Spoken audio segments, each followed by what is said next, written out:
following is a Comfortably Zoned Radio Network production. Happy spring. Happy spring it is, and I'm going to take 3 beats, and we're going to have a show. So let's count to 3.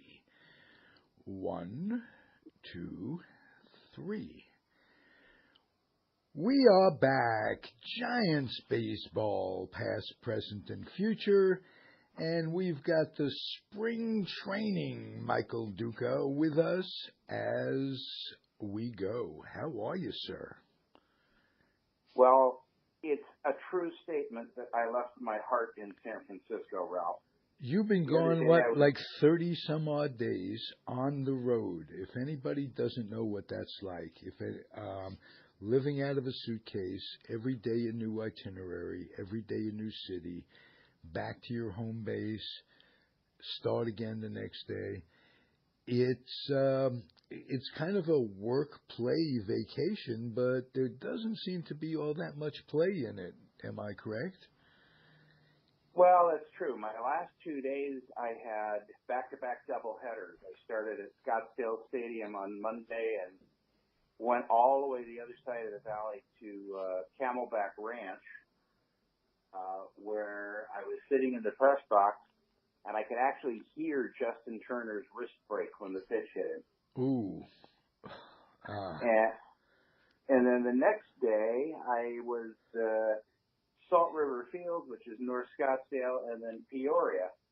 But the traffic down here has become fairly serious. It's, they seem to be building freeways constantly, and it's never enough. The population of the Phoenix metro area now makes it either the 5th or 6th largest city in the country, depending on whose census estimate you want to use in between censuses.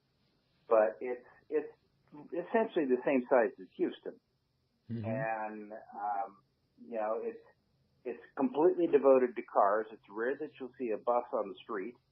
There are some streetcar lines here, but they're extremely limited, and I'm not sure how well they are utilized. I've ridden it myself to go to a Suns game because I didn't want to spend $24 to park downtown. But, I got to tell you, the night that I did that, the streetcar was not jam-packed full.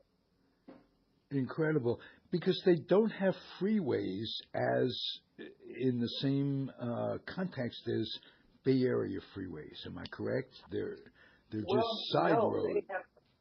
They have freeways upon freeway. I mean, they have the 101 loop is like a C sitting on its ends that goes from the west side of the valley around the top side of the valley, the north side, and then back down the east side to the 202 loop, which is like a C turned backwards. It goes from downtown far out into Mesa and then south down towards Queen Creek and comes back to meet I-10 as it's headed to Tucson.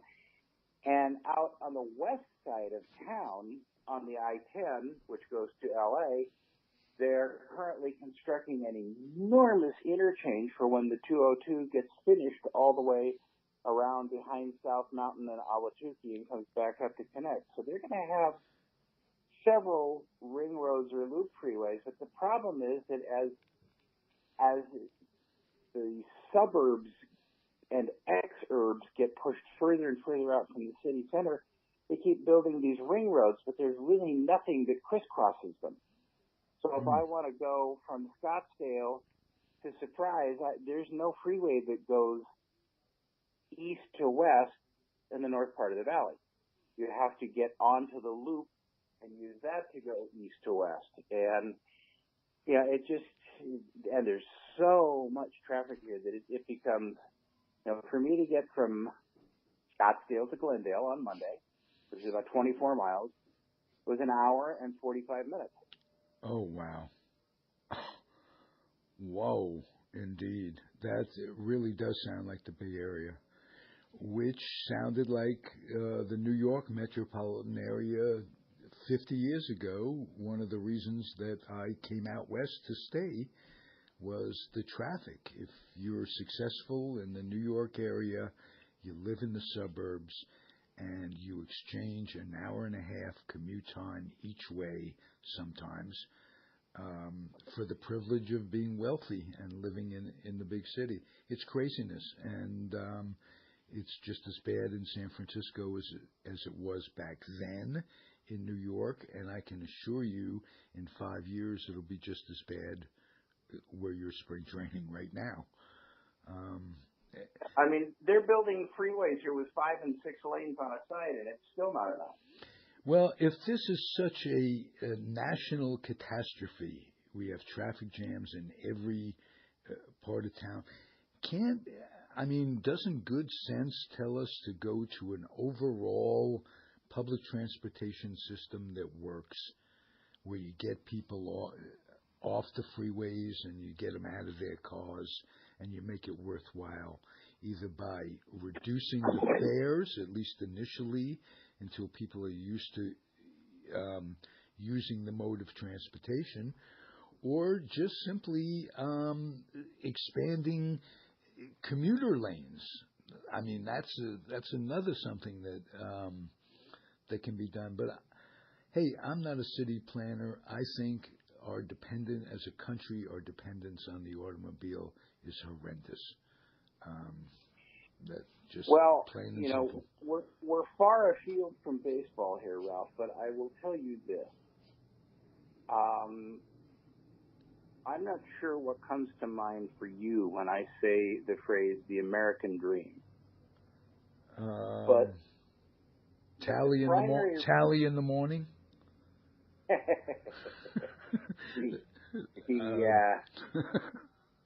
That's about all I can think of. The thing that comes across to most, when you say that to most people outside of the United States, what does it mean to you to pursue the American dream? A house, a garage, 2 cars in the garage. The American dream is much older than that. It's much older than cars. The American dream is unlimited land. And to have unlimited land, you need to have unlimited mobility. And the automobile is unlimited mobility, and public transit is not. And it really gets that close to the core of what it means to pursue the American dream. You're absolutely right. 2 cars in every garage. Why do you need 2 cars in every garage? Because that's the American dream. Mm-hmm. It gives you the freedom of mobility. The thing that set us apart from most other nations, starting from the very beginning of our existence, was that you weren't restricted in where you could go. Good point. Kind of brings to mind free agency in baseball when you think about it, the American dream, just to have the freedom and the opportunity to perform your art anywhere you want to perform it. And one piece of the American dream that applies to baseball that we can talk about for 10 seconds, because that's about all I know about it, but we seem to be undergoing our monthly, oh no, the government's going to shut down if we don't pass another continuing resolution bill. And this continuing resolution had slid into it a little amendment that exempts minor league baseball from labor laws, which will derail a 2-year-old class action suit filed by a former San Francisco Giants minor leaguer who thinks, for whatever misbegotten reason, Ralph, that minor league baseball players between the ages of 18 and 24, roughly, ought to be earning minimum wage. I don't understand the thinking behind that, and I don't understand the ramifications. What minimum wage for minor league players? Okay, would they have to do it with? Would baseball have to cheat on it, circumvent it is the word I'm looking for, with a bonus system?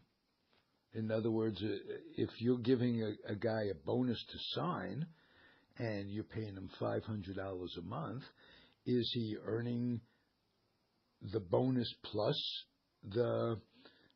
He's only earning the bonus when he receives the check. That pay period, he's clearly making more. Okay. But all the time that he's making $500 a month in the minor leagues with a $14 per diem to eat off of, the club has requirements on them. They require them to show up in the morning for practice. They require them to spend 6 hours on the bus traveling. They require them to spend 5 hours at the park playing the game. It turns into some very long days that have some very short paychecks. Most, at the A ball level or the rookie ball level, most of the players actually live in spare bedrooms of people who live in the community and are willing to host a player for the season. Mm-hmm. Oftentimes, that's how they eat also, except for the clubhouse spread, quote unquote. Right, and they're on the bus. They stop for fast food, and it's just a life that has to be for the future. These guys that are going through it, they're not living in the present. They're dreaming about the future, and in a sense, that's the American dream. How could you curtail? Why would you put a bill out to curtail employment salary? What's his axe to grind? Well, ownership's contention is that they have a vast investment in developing the players, and that they develop 10 to 12 players for every one that actually makes it to the major leagues and becomes a revenue source for them. The minor leagues are, for the most part, independently owned teams. They are not teams owned by major league franchises. Mm-hmm. But the payroll of those teams are taken care of by the major team. They're independently owned, but they don't pay. The individual minor league teams don't pay the players. The major league team. It really depends on the development contracts that an organization has with its minor league teams, because remember, those teams move around all the time. I mean, the Giants were in Fresno for years and then took over Sacramento when the A's moved to get a new stadium in Nashville. Mm-hmm. And then the Astros had to fill in Fresno, which, and it goes all the way down the links. In A-ball, Modesto used to be where the A's were. Now it's Colorado. Modesto is the A's are somewhere else. It does change periodically, right? At least, right. And so sometimes the deal is that a certain flat sum of money is paid as a developmental expense to a minor league franchise, and they have that for operating funds and to pay the players. And sometimes the players' contracts are paid directly by the major league team's organization. In all instances, the contracts are owned. Well, again, this gets into an area that nobody's really interested in, but the differences between outrighting a player to the minor leagues and optioning him to the minor leagues means, the option technically means that his contract is optionally assigned to a minor league affiliate. Mm-hmm. And you will see the differences if you see in the transactions that, Ryan Rollinger's contract was purchased by the San Francisco Giants. That means that he was not on the 40-man roster, and they have to make room for him on the 40-man roster if they don't have an opening. But if so-and-so was called up, then they're on the 40-man roster, and, they're using one of their 3 option years to bring him up to the major leagues. When you have a player in the minor leagues, you have 3 option years on it. 3 different years you can bring him up and send him down as much as you want to. After 3 option years, he has to stick in the major leagues. He's out of options, or else he gets released and gets the opportunity to seek work elsewhere. And sometimes they clear waivers. This may become very relevant in the next few days. Guys who you don't have room for on the 25-man roster, they clear waivers, and then they can be assigned to your organization in the minor leagues. Okay. That explains it. I thought when you said it initially that it was some former minor league player wanting filing suit to keep the wages down. No, No, they were filing suit to double the wages up to minimum wage. Currently, the average player earns about, I think, $6 an hour. Is that what it works out to? Something like that. If you include all the hours he's working, which if you include the bus trips, this, that, and the other thing. Yep. Yeah, that. So he wanted to double it for minimum wage, and the owners and the teams are against that. Now I understand that, of course. There are suits around the country too to include the minor leaguers in the major league pension program, or if not the major league pension program, have some provisions be made for a retirement program for minor leaguers that just well, I mean, it's a difficult situation, really, if you think about it, Ralph, because if you're making $500 a month, you can't put much into a 401k. I don't care how nice the corporate match is. And if you're in the minor leagues, the last thing you want to do is say, hey, I want a pension plan and I want it to vest in just 10 years instead of 20, because nobody's going to spend 10 years in the minor leagues. Right. So it has to, in some form, be tied to the major league program, or have reciprocity that allows it to move to the major league program if a player does. Otherwise, it's kind of meaningless. Now, is baseball at risk of losing their antitrust more so than they ever were before? No. Okay. I don't think they are. I mean, first of all, I'm not sure what would spark that, but no, I mean, Connie Mack's kid is no longer a senator from Florida, and he was the one who always wanted to threaten the antitrust exemption because the teams in Florida don't draw worth a damn, but, every time baseball talks about contracting them or moving them, he would say, well, if you want to discuss that, first let's talk about your antitrust exemption in Congress. Right. So there's no clear talk or threat on the horizon for that? Not of which I am aware. Okay. Because I think when and if that ever happens, that will change the entire face of baseball as we know it. Well, when and if that ever happens, first thing that's going to happen is that I think 30 different stadium authorities, or 29, 28, since the Giants and Dodgers own their stadiums, but the other publicly owned stadium authorities are going to hire extremely competent lawyers and force extremely binding contracts onto teams, because if you eliminate the antitrust exemption, then you eliminate the ability of the owners to determine essentially membership in their organization and how it functions. And right now, that includes the restriction of requiring 3/4 of the owners to agree to moving a franchise. Mm-hmm. As you may remember, a fellow named Al Davis challenged that particular provision in the NFL and began the sad, strange odyssey of the Oakland Nomads. Right. Back and forth. That's craziness. All right, let's talk a little baseball, my friend, if you would. I want to remind the audience that you're a man who sees baseball every day. You're an official scorer. You see it clearly from the press box.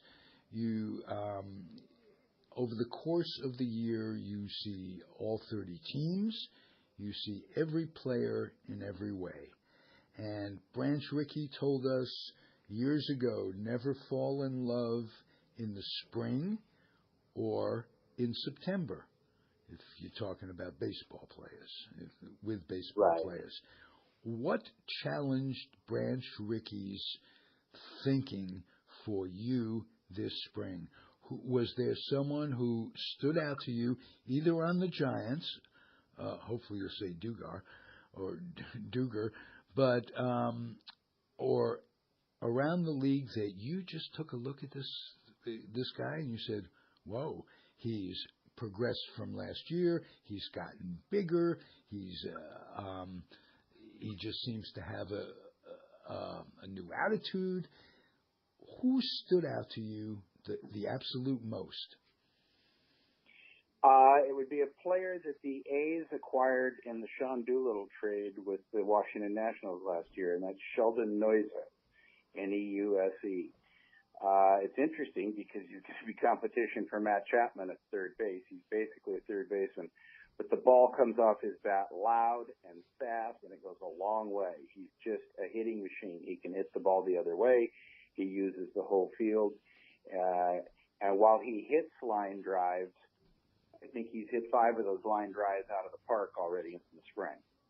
Whoa. Is he? What year is he playing in? Was he Double A last year? A? I'm not sure where he was last year. The A's may have bumped him up to Nashville after they acquired him. I don't know where he was in the Washington organization at the time. Okay. One thing that has changed over the years in spring, Ralph, is that almost nobody bothers to bring media guides down for spring training and hand them out anymore because everything is available online. Okay. Including televising games, too. A lot of the games that you're covering, we're getting back here. MLB, 2 or 3 different contracts that are in line to just get the game out there. Yep. Now, does your trip is paid for by MLB? Your major league, minor league excursion or spring training excursion, totally. Are you paid on a per diem basis, per game basis, or is there a contract for the year? How does it work with official scorers? Well, you're asking multiple questions there. Let me backtrack a few. First of all, I'm a part-time employee of Major League Baseball through the commissioner's office in my work for MLB.com, which is both the quote-unquote pitch clock, which isn't really a pitch clock, and the data casting of games pitch by pitch onto the web for game day. And for that, I am actually a California-based hourly employee subject to California laws such as overtime. Does travel include overtime, just out of curiosity? I don't get compensated for travel. I actually don't get my expenses reimbursed for coming down here to work. That's on me. Okay. And the government and I discuss that occasionally. But as an official scorer, whole different thing. As an official scorer, I'm an independent contractor whose contract is annually renewed by the Office of the Commissioner. Okay, and you bill them for the work that you do. We're paid by the game, and our assignment sheet goes in and is approved at the beginning of the year, so they know exactly how many games we're supposed to do before the break and after the break. We get paid twice a year. And so far, that's worked pretty well for 15 years. They haven't missed a paycheck. Well, and you haven't missed collecting it either, which is nice, because you're not volunteering anything. You know it's work. It's a labor of love, but you appreciate that you're exchanging your time for money. And the irony is, I think you would probably do it for a lot less you would have done it for a lot less if the pay system was different. it has to be wonderful from that standpoint. You're around ball and you're around people that are in the game on a constant basis. I remember you telling me about how blessed you were to share Leonard Coppett's knowledge of the game when you first started, and how that was so important to you. And he's just one of many folks that you see in the press box, or God rest his soul, not him anymore, but folks that, hey, we as fans would love to hobnob with on a daily basis. And put it in reverse, these are people that love to hobnob with you. So it makes for a fun work environment, if you want to still call it work. It does. I mean, just last night I walked into the press box in Peoria, and one of my better friends amongst the scouts, former Giants catcher Terry Kennedy, son of Bob Kennedy, longtime general manager. Yes, and a former Alamedan, Bob Kennedy, when he managed the A's out here, he lived in Alameda. So. Yep, and Terry is that rarity in baseball, a baseball player who reads, and he reads a lot. He has 3 or 4 books going at any one time. And so whenever we get together, the first thing we talk about is either reading or writing, even before baseball. But he stopped me as I was walking by and said, "You need to, if you have not yet done so, read the ESPN article on Ichiro. It's maybe the best baseball article I've ever read." Whoa. And so I immediately, before the game started, I went over and sat down and read it, and he was right. It's an extremely impactful piece on what makes Ichiro and how Ichiro is a completely different thing from Ichiro Suzuki. Oh, so he's like a what's the word I'm looking for? He's just I can't think of the word I'm looking for, but he's like a Barbara, a one-word name type thing. Barbara is not Barbara Streisand in that sense. The word you're looking for is eponymous. That's exactly the one. Exactly the one. Thank you, my wordsmith. Yeah, and the first guy that I think of when you say one name gets you everything is Pele. Yes. Yes. I mean, there's not 10 people walking the planet who know his actual name, which is like, he's got like 5 or 6 names. Right. And is he a good person? Who? Ichiro. I want to leave that whole thing to people to read the article. I really want to encourage people to read this article. It's a wonderful exploration of baseball and how baseball is different in Japan than it is in the United States, and why. And how Ichiro is different from American players, and why, and what effect that's likely to have on him. Wow. I can't wait to read it. That was an ESP article that came out yesterday on Ichiro? It actually came out a couple of weeks ago. It's from ESPN, the magazine. I will. But if you just Google ESPN and Ichiro, those 2 words, you'll find it. It'll come right up. Good. Yep. Did you see him this spring? I did not. Okay. I have not. I haven't seen the Mariners in a few games. I mean, it's been like a week and a half since I've seen the Mariners, maybe 2. He had not yet signed when I last saw them. Okay. I'm wondering what kind of shape he's in and how much he'll help them. Oh, I can guarantee you, he's in the best shape a 45-year-old baseball player is possible to be in. I absolutely guarantee you that. If you read the article, you'll know why. Okay. How about as an intellectual? What goes through his mind? Does he himself read? Is he himself interested in learning about the relationship of the Japanese ball and American ball? would he know who Lefty Gomez is? I'll ask you that. All right, let me just give you one little tidbit from the article, and then I really want people to read it. So don't keep mining me for information out of the article. That's the last question.